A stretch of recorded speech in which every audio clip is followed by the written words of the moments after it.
Hello dear students, I hope you are doing well. Today we are going to start continuity and differentiability chapter from class 12th maths, and this is going to be in parts. This is a part 1 and ये जो है आपका 2 से 3 number में आता है paper में. जितने भी एक्सपेक्टेड क्वेश्चंस हैं दैट मीन्स जो प्रीवियस ईयर में आए हैं उनको मैंने मतलब टुगेदर किया है. So we are going to discuss from starting and let's start.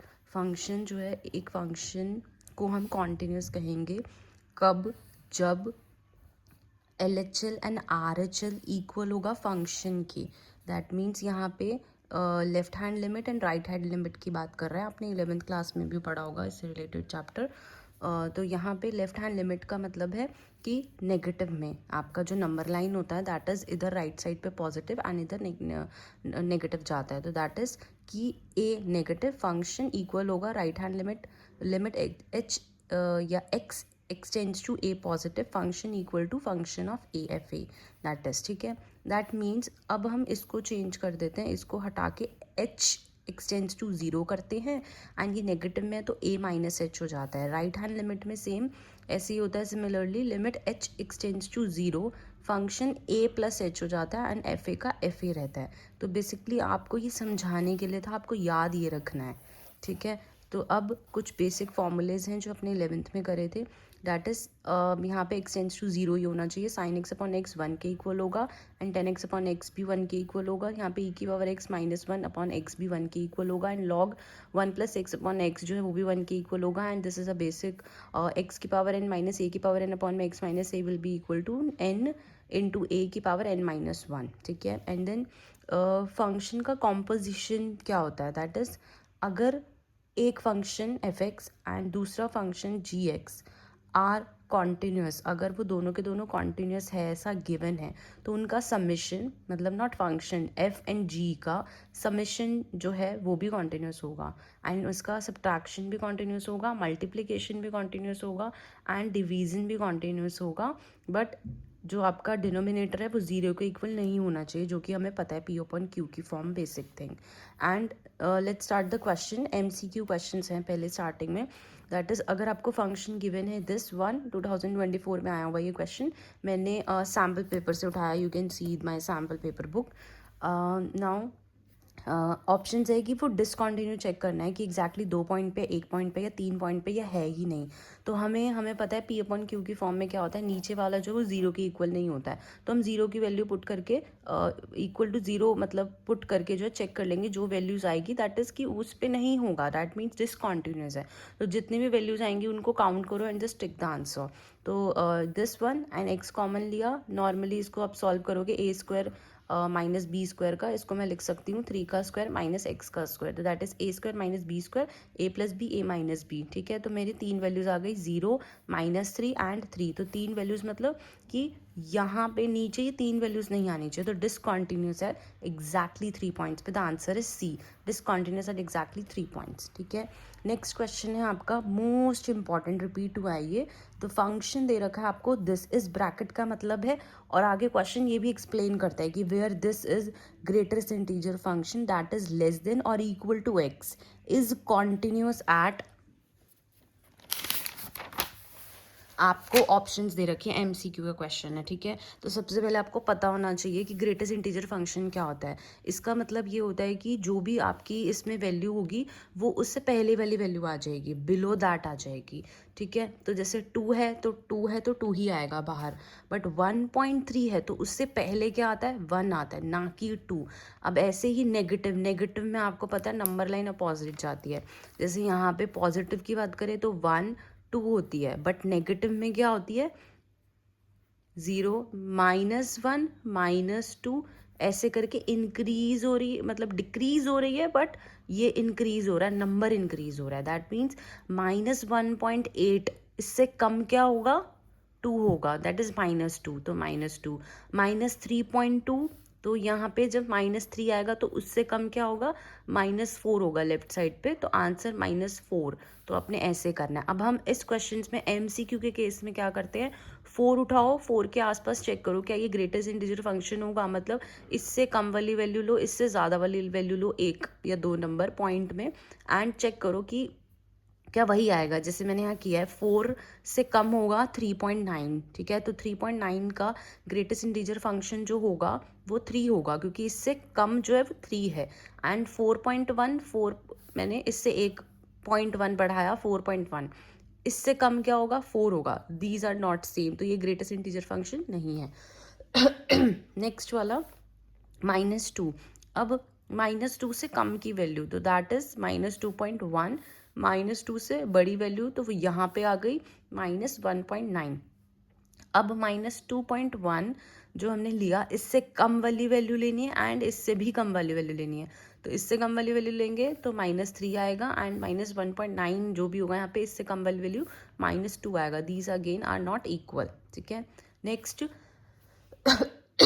1.5। अब इससे एक वैल्यू कम एक वैल्यू ज़्यादा, इससे 1 पॉइंट कम वाली दैट मीन्स 1.4, एंड इससे इंक्रीज वाली 1.6। तो अब हम चेक करेंगे 1.5 का greatest integer function, that means इस ब्रैकेट को हटा के क्या आएगा, तो वो 1 ही आएगा ऑब्वियसली, आपको पता है ना, 0 1 2 3।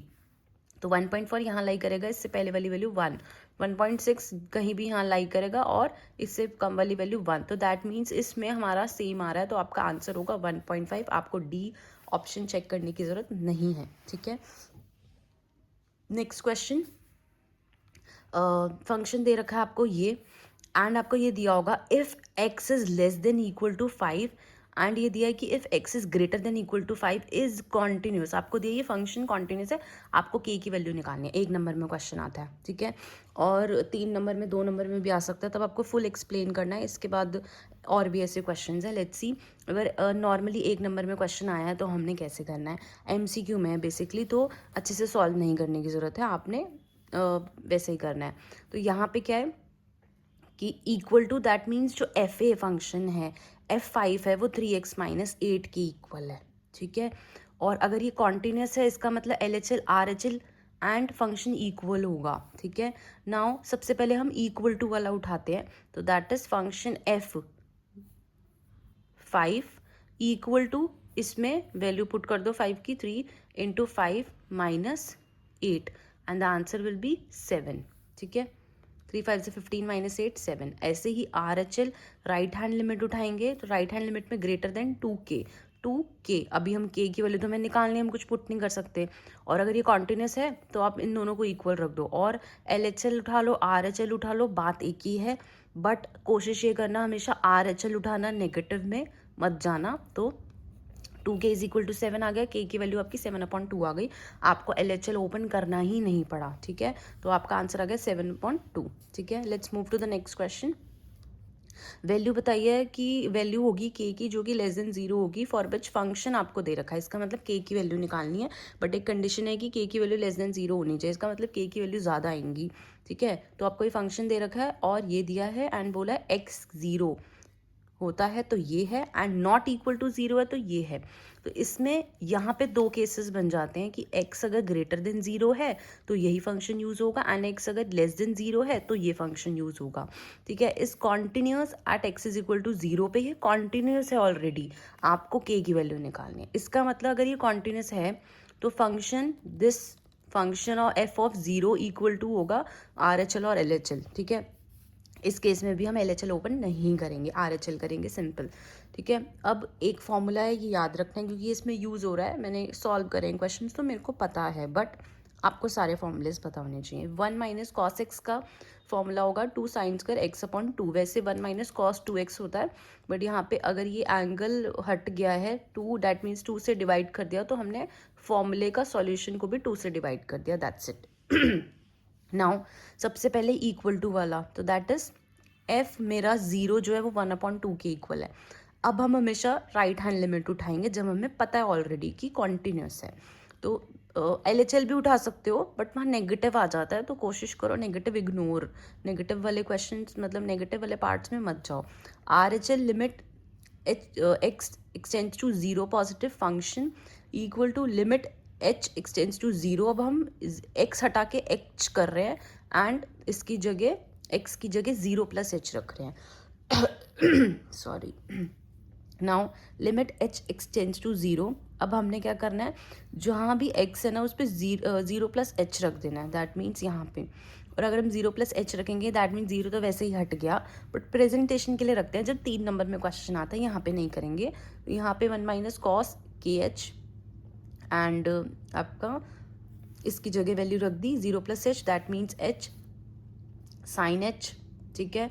एंड मैंने यहाँ पे इसी स्टेप में कर दिया डिवाइड बाय एच इंटू में एच, ताकि मैं इसका आइडेंटिटी बना सकूँ, ठीक है। अब ये जो होता है वो 1 के इक्वल होता है, हमें पता है।